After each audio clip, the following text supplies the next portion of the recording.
Hello दोस्तों, आप देख रहे हैं टैक्स मिनट जहां हम बात करते हैं टैक्स सेविंग्स और स्मार्ट फाइनेंशियल प्लानिंग की। आज की वीडियो में हम सीखेंगे how to file ITR for salaried employed, a step by step guide for the assessment year 25 to 26। अगर आप जॉब करते हैं टीडीएस कटेगा ही, तो आईटीआर फाइल करना इम्पॉर्टेंट है। तो चलिए शुरू करते हैं इस वीडियो को।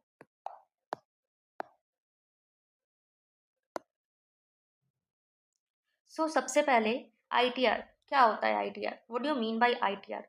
सबसे पहले आईटीआर यानी इनकम टैक्स रिटर्न क्या होता है, ठीक है। इसका फुल फॉर्म है आईटीआर का, इनकम टैक्स रिटर्न। ये होता क्या है? यह एक फॉर्म होता है जिसमें आप अपनी साल भर की इनकम, टैक्स डिडक्शंस और लाइबिलिटीज डिक्लेयर करते हैं, ठीक है। रिपीट कर रही हूँ। आईटीआर क्या होता है? ये एक इनकम टैक्स रिटर्न के लिए एक फॉर्म होता है जिसमें कि आप अपनी साल भर की इनकम, टैक्स डिडक्शंस और लायबिलिटीज डिक्लेयर करते हैं। अगर आपकी इनकम बेसिक एग्जेम्पशन लिमिट से ज़्यादा है तो आईटीआर फाइल करना मैंडेटरी होता है। यह एक लीगल प्रोसेस है जो ट्रांसपेरेंसी और अकाउंटेबिलिटी बनाए रखती है, ठीक है। This is mandatory for the individual earning above the exemption limit. Exemption limit क्या है, कितनी अमाउंट की है, तो ये आपके प्रीवियस वीडियोस मेरे पड़े हैं यूट्यूब चैनल्स पे, आप वहाँ पे देख सकते हैं, वहाँ पे जानकारी मिल जाएगी। And use to declare income and calculate tax liability. आपको अपना इनकम डिक्लेयर करना होता है और उसके अकॉर्डिंग ही आपकी टैक्स लाइबिलिटीज जो है वो डिसाइड की जाती है, ठीक है। ओके।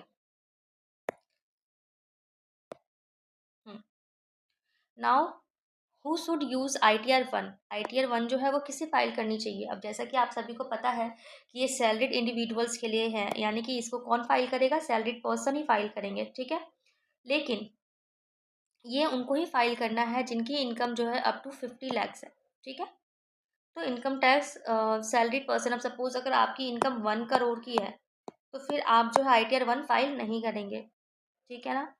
और जिनके पास सिर्फ सैलरी, एक घर से इनकम और थोड़ी बहुत इंटरेस्ट इनकम हो, अगर आपके पास कैपिटल गेन्स या बिजनेस इनकम है तो यह फॉर्म नहीं चलेगा, ठीक है। क्लियर हो गई आपकी बात? ठीक है। अब हम आगे बढ़ते हैं हमारे नेक्स्ट टॉपिक की तरफ। Documents required. अब इसमें कुछ कुछ डॉक्यूमेंट्स जो होते हैं हमें वो रिक्वायर्ड होते हैं, ठीक है। आईटीआर फाइल करने के लिए कुछ इंपॉर्टेंट डॉक्यूमेंट्स चाहिए होते हैं। क्या क्या चाहिए होता है? फॉर्म 16 फ्रॉम एम्प्लॉयर्स, यानी कि आपको ये एम्प्लॉयर से मिलेगा, आपकी जहाँ पे आप वर्क करते हैं वहाँ से मिलेगा। आपका पैन कार्ड नंबर, आधार कार्ड और बैंक डिटेल्स होना चाहिए, ठीक है। फॉर्म 26 AS और AIS, ठीक है, जिसमें आपकी सारी इनकम और टीडीएस की डिटेल्स होती है। ये एनुअल इन्फॉर्मेशन स्टेटमेंट आपको मिल जाता है इनकम टैक्स की वेबसाइट पे।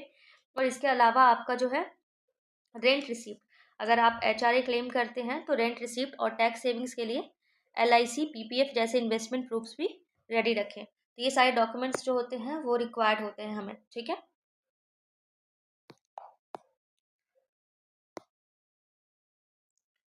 अब होता है, सबसे पहला स्टेप है फॉर्म 16 कलेक्ट करना, यानी कि किसी भी अगर सैलरी पर्सन है आपको क्या करना है? अपना फॉर्म 16 जो है वो कलेक्ट करना है, ठीक है। इसमें एम्प्लॉयर आपकी सैलरी ब्रेकअप और टीडीएस की डिटेल्स देता है, पार्ट ए और पार्ट बी दोनों चेक करना ज़रूरी है। इस फॉर्म को फॉर्म 26 AS और AIS से क्रॉस चेक जरूर करें, यानी कि जिस भी कंपनी में आप काम करते हैं वहाँ से अपना फॉर्म 16 कलेक्ट करें। एम्प्लॉयर आपको part A part B form दोनों देता है जिसमें कि आपकी सैलरी की ब्रेकअप, टीडीएस रिडक्शंस डिटेल्स होती है, और इसको आप जो है आईटीआर की वेबसाइट पे 26 AS और AIS से क्रॉस वेरीफाई जरूर करेंगे, ठीक है।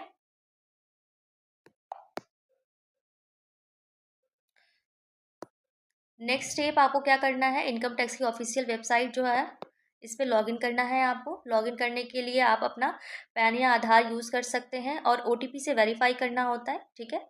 वहाँ पे आपको फाइल इनकम टैक्स रिटर्न जो है वो सेक्शन लिखा हुआ आ जाएगा, उसमें जाकर आपको प्रोसेस स्टार्ट करना होता है।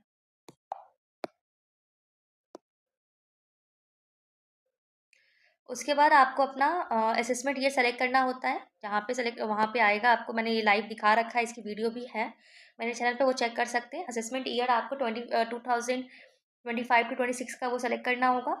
ITR-1 फॉर्म चूज़ करना होगा आपको, ठीक है। अगर आप एलिजिबल हैं तो ज़्यादातर डिटेल्स आपको प्री फिल्ड मिलेगी, लेकिन हर फील्ड को वेरीफाई करना मत भूलिए, ठीक है। सब डिटेल्स आपको, डेटा जो भी है वो प्री फिल्ड ही मिलेगा, बट स्टिल आपको वो चीज़ें वेरीफाई करनी होती हैं, तो आप वेरीफाई करना उस चीज़ को ना भूलें। अब फॉर्म में अपनी पर्सनल डिटेल्स जैसे कि सैलरी डिटेल्स, सैलरी का ब्रेकअप और डिडक्शंस फिल करना होता है आपको। ठीक है, डिडक्शंस जैसे एटीसी, एटीडी, एटीजी के ज़रूर क्लेम करें, ये आपको क्लेम करने के लिए होता है। और हाँ, केयरफुली चूज़ करें कि आप जो है ओल्ड टैक्स रिजीम में चाहते हैं या फिर न्यू टैक्स रिजीम में चाहते हैं। इससे आपके टैक्स में बहुत फ़र्क पड़ सकता है। ठीक है, आपका गवर्नमेंट जो है by default new tax regime करती है, बट आपको चेक करना है कि आपकी बेनिफिट्स किस में है। आपको ओल्ड में बेनिफिट लग रही है, न्यू टैक्स रिजीम में बेनिफिट्स लग रही है, उसके बिहाफ पे आप इसको कर सकते हैं। ठीक है,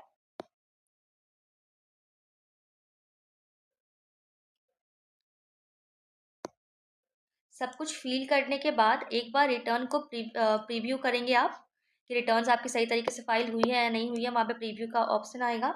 उसके बाद ई वेरीफाई करेंगे, आधार पे ओटीपी जाएगा आपके, उसके थ्रू, नेट बैंकिंग के थ्रू या फिर डीएससी के थ्रू। जैसे ही वेरीफाई होता है उसके बाद आपके सामने ITR 5 का एक्नॉलेजमेंट जो है वो मिल जाता है आपको। उसको आप चाहे तो डाउनलोड भी कर सकते हैं।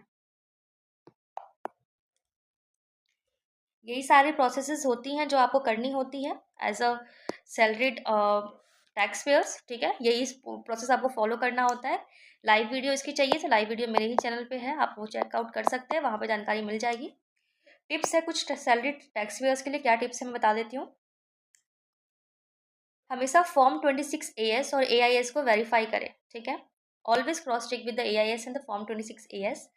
अपने सारे एलिजिबल डिडक्शंस क्लेम करें, जितने भी डिडक्शंस हैं claim all your eligible deductions to reduce tax and और ओल्ड वर्सेस न्यू रिजीम का कंपैरिजन पहले से कर लें ताकि आपको टैक्स सेविंग्स के बेस्ट ऑप्शन मिल सके। And choose the right tax regime old versus new wisely. Okay,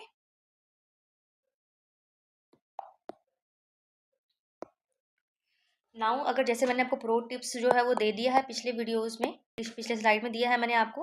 अब यहाँ पे हम डिस्कस करेंगे कॉमन मिस्टेक्स भी मैं आपको बता देती हूँ जो आपको अवॉइड करने हैं। ये मिस्टेक बिल्कुल भी ना करें, ये गलतियाँ आपको अवॉइड करनी है। AIS और फॉर्म 16 के बीच इनकम मिसमैच, ये आप चेक कर ले कि AIS है और जो फॉर्म 16 आपको एम्प्लॉयर से मिला है उसके बीच में इनकम का मिसमैच नहीं होना चाहिए। सेविंग्स अकाउंट का इंटरेस्ट डिक्लेयर ना करना, ऐसा ना करें कि सेविंग्स अकाउंट की इंटरेस्ट है आपकी, आप उसको हाइड कर रहे हैं, उसका डिक्लेयर ना कर रहे हैं। या फिर AIS फॉर्म में कुछ और डिटेल्स है, फॉर्म 16 में कुछ और आपकी दिख रही है। ITR फाइल तो कर दिया पर वेरीफाई करना भूल गए, इससे रिटर्न इनवैलिड हो सकता है। तो ई वेरिफिकेशन जो है वो स्किप ना करें। ठीक है, सॉरी, लास्ट। तो दोस्तों ITR फाइलिंग करना मुश्किल नहीं है अगर आप सही तरीके से और टाइम पे करें।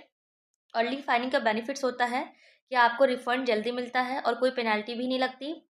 अगर आपको ये वीडियो हेल्पफुल लगा हो तो लाइक शेयर और सब्सक्राइब करें टैक्समैन के लिए, जहां हर वीक आपको मिलते हैं स्मार्ट टैक्स टिप्स। ओके, सो अभी के लिए इतना ही, मिलते हैं नेक्स्ट वीडियो में। तब तक के लिए अपना ख्याल रखो और टैक्स की सारी जानकारियाँ लेते रहो। Bye bye, take care.